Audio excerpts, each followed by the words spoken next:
So in this chapter, in chapter 7.3, we're going to be looking at problems concerning the random variable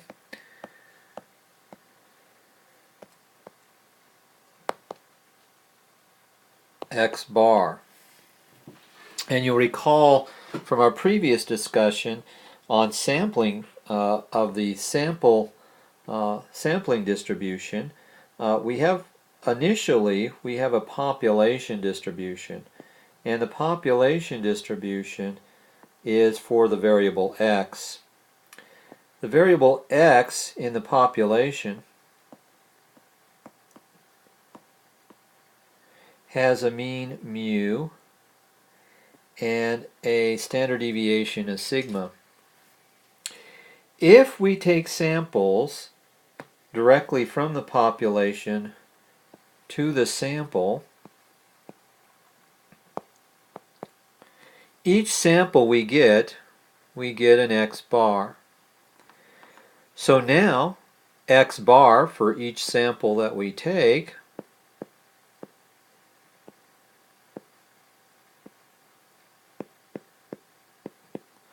now can be placed on a probability distribution. So for example,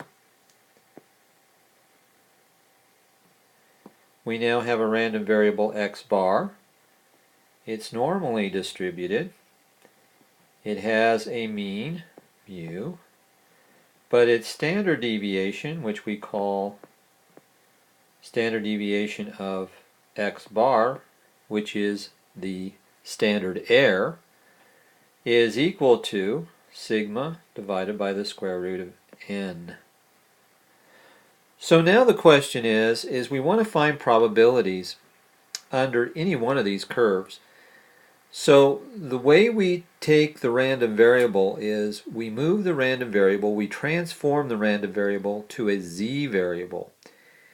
Remember, for a population, when we want to transfer to a z variable, we have z is equal to x minus mu divided by sigma. And now we can look at probabilities using the z-score value for each value of x. Under the sampling distribution, now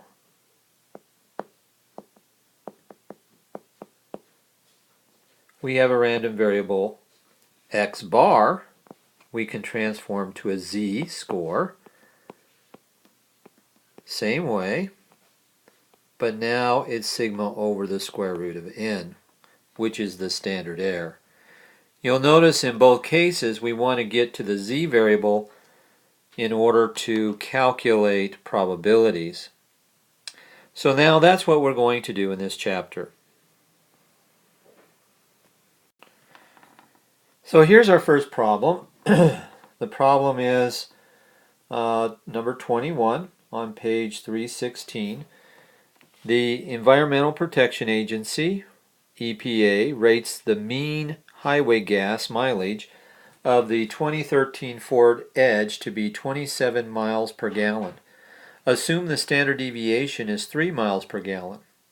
A rental car company buys 60 of these cars.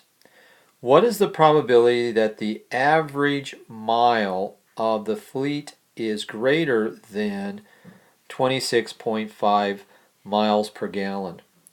Well, there's two things that are going on here. One is what the probability of the average is. So now we're looking at the random variable x bar. The other thing is now we also know what n is. N is 60.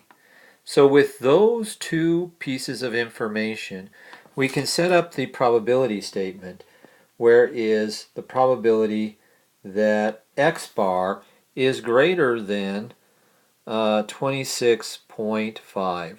So when we calculate our sampling distribution, from our sampling distribution, here is 27, and we are looking at 26 0.5, and we're looking at the area greater here. So when we do the transformation, the first thing we have to do is we have to do the complement. Why? Because we're looking at areas above 26.5, and the table, the Z table, only looks at areas below 26.5. So the area that we're trying to find or use is this area here. So that's why we calculate it the way we do here. Then we have to transform this variable to a Z variable. When we do that, we use the Z transformation and the Z-score, and there we have it. And so this calculation comes to 1 minus the probability of Z less than or equal to a negative 129. Well, in this particular case, that calculation, if we did it correctly, it comes out to be 1 minus 0.0985 from the table, which is approximately equal to 0.9015, right? So basically, about 90% of the time, the average mileage of the fleet of 60 is going to be greater than 26.5 miles per gallon. The second question is what is the probability that the average mile per gallon is between 26 and 26.8? Well, again, we can develop our sampling distribution, right? And again, we're here at 27.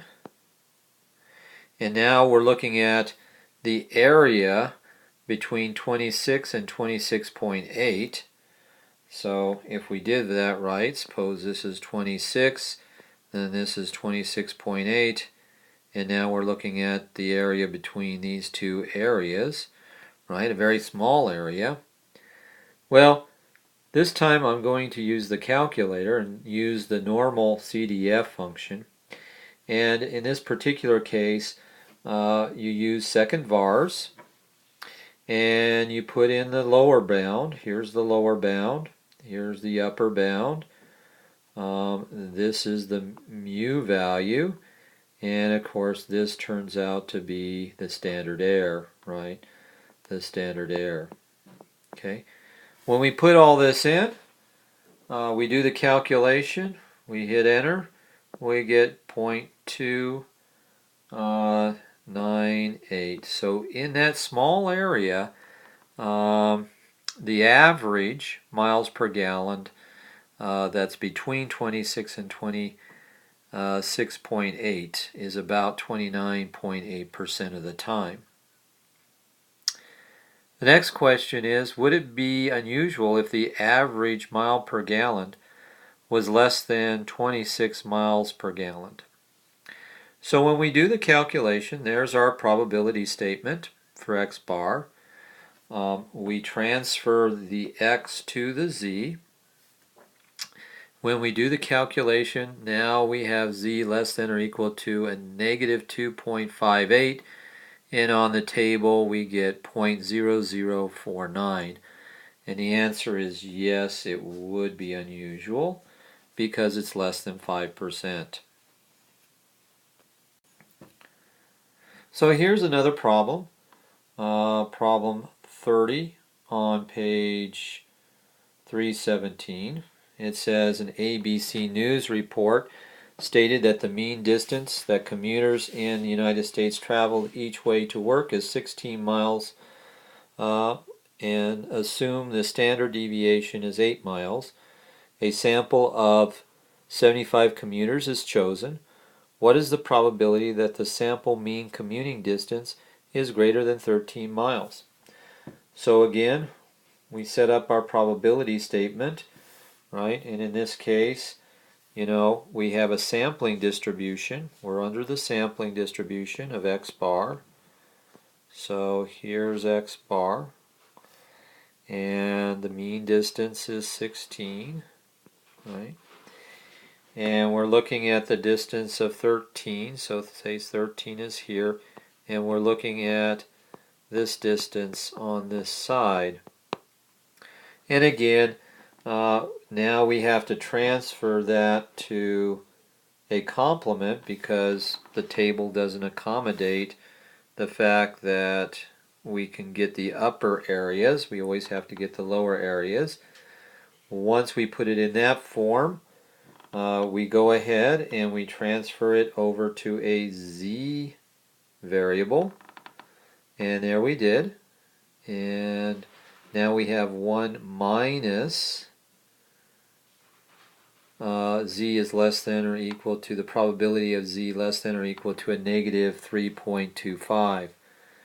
So when we do the calculation, we get 1 minus 0.0058, right, which is equal to 99.42 actually. So 99.42% of the time, the commuter sampling mean of commuter distance is greater than 13 miles.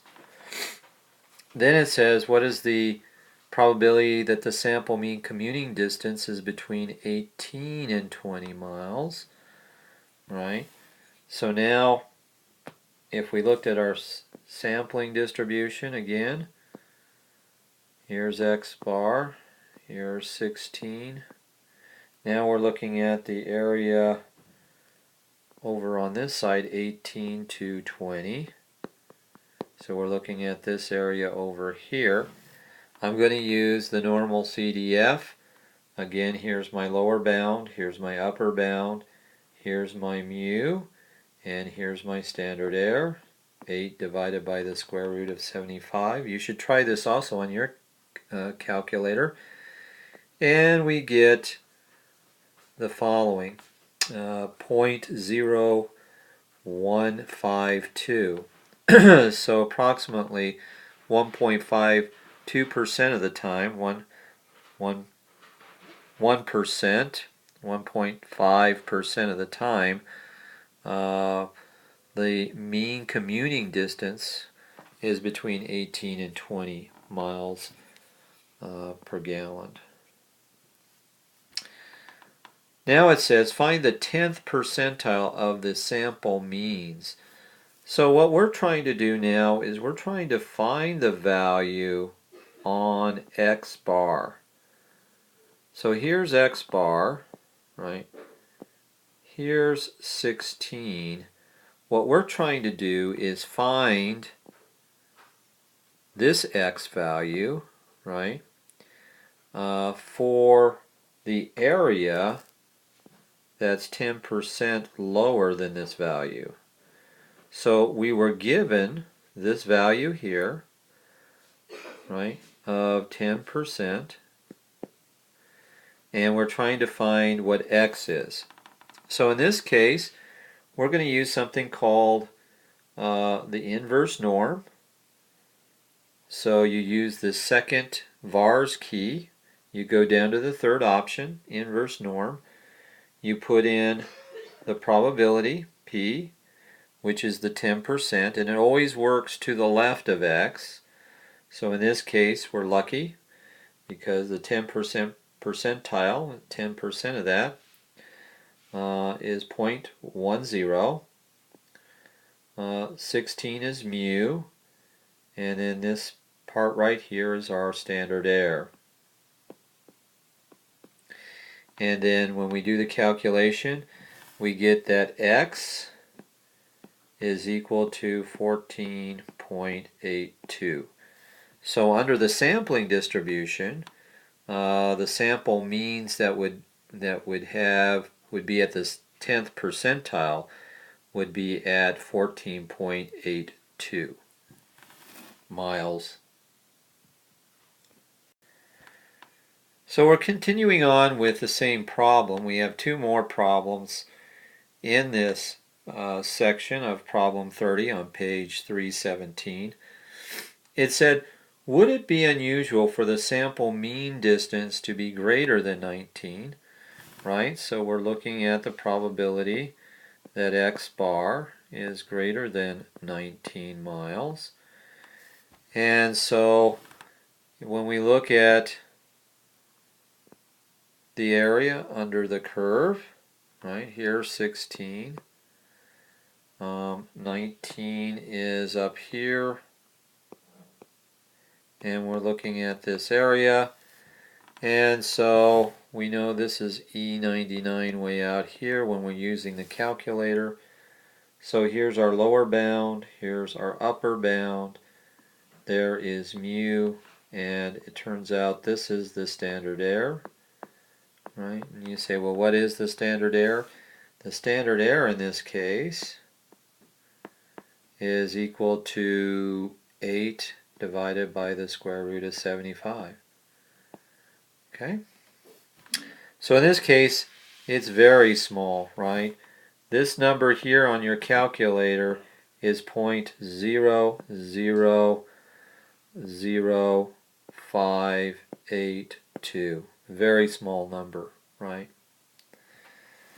Okay, so number E, or letter E, can you tell whether it would be unusual for an individual to have a commuter distance greater than 19 miles? Now here it is, here's something you have to be aware of. It says an individual. It doesn't say the sample mean. It doesn't say average. It says an individual. Now we're looking at the population. So in this case, when you look at the population for the value of x, right, here you have mu as 16, and now we're looking at the same distance, right, greater than this, right? But the difference is we're not going to use the standard error down in the denominator. So now it's just, the statement is the probability of x greater than 19, not x bar. And then we have to transform it because the z table goes to the left of x, so it's 1 minus its complement. And now we transfer it to a z variable. So when we do that, we transfer it this way. Notice we're just using sigma here. This is just sigma, right, when we're just dealing with x, which is the population. And now we get 1 minus the z is less than 0.375. When we look that up in the table, we get 0.648, which means that an individual, would it be unusual for an individual to have a commuting distance greater than 19? The answer is no, right? Because approximately 64.8% of the commuters are traveling greater than 19. Well, that concludes some of the problems you will see with a quantitative variable using the sampling distribution.